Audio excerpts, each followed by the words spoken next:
Several of the processes related to growth and aging in plants involve the effect of hormones. Today, I'll talk about two aging processes: the ripening of fruit and the falling of leaves in autumn. These processes involve a hormone called ethylene. What is ethylene? It's a chemical. A gas produced by plants as a hormone. Ethylene is unique among plant hormones because it's the only hormone that's a gas. The gaseous state is important because it's able to ethylene the plant. Like all other hormones, ethylene triggers certain responses in plants. Ethylene is associated with a variety of aging processes. One example of the aging process is the ripening of fruit. The ripening of fruit involves several changes in structure and metabolism. Some of these changes are aging processes. One change is the weakening of cell walls, which softens the fruit. Another is the decrease in chlorophyll content, which causes the fruit to lose its greenness. Ethylene initiates or hastens both of these changes and also causes some ripened fruit to drop from the plant.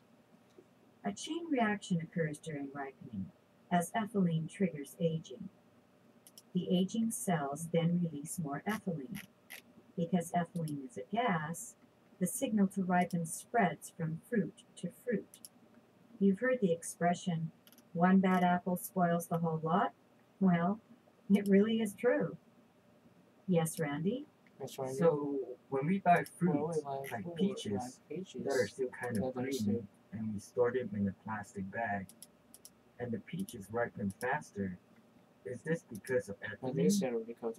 I mean, I think I get it. The bag traps ethylene gas and speeds up the ripening.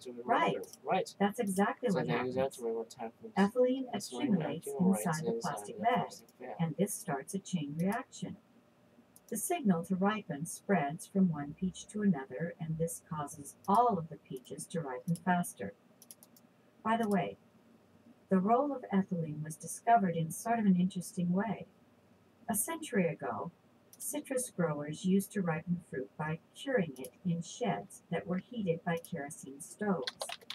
The growers thought it was the heat from the stoves that ripened the fruit. However, they later discovered that the fruit didn't ripen after they started using newer, cleaner-burning stoves.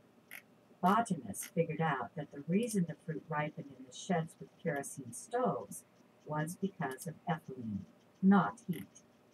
Because, as it turns out, ethylene is a byproduct of kerosene combustion. Nowadays, a lot of fruit is ripened in huge storage containers that have ethylene gas piped in. It's a new variation on the old curing shed. But in other cases, storage facilities have to slow down the ripening caused by natural ethylene. For example, apples are stored in bins that are flushed with carbon dioxide. Circulating the air with carbon dioxide prevents ethylene from accumulating, and carbon dioxide slows down the action of whatever ethylene isn't flushed away. This is how apples can be stored for several months before they're shipped to supermarkets.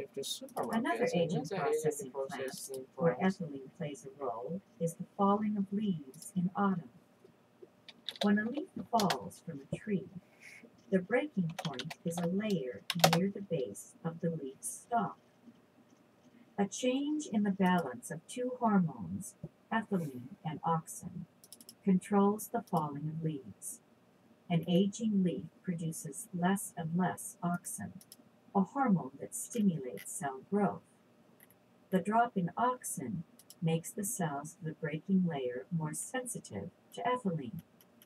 As the influence of ethylene becomes stronger, the cells start producing enzymes that weaken the cell walls of the breaking layer. Finally, with the help of wind or rain, the leaf breaks away at that layer and falls from the tree. Several of the processes related to growth and aging in plants involve the effects of hormones. Today, I'll talk about two aging processes, the ripening of fruit and the falling of leaves in autumn.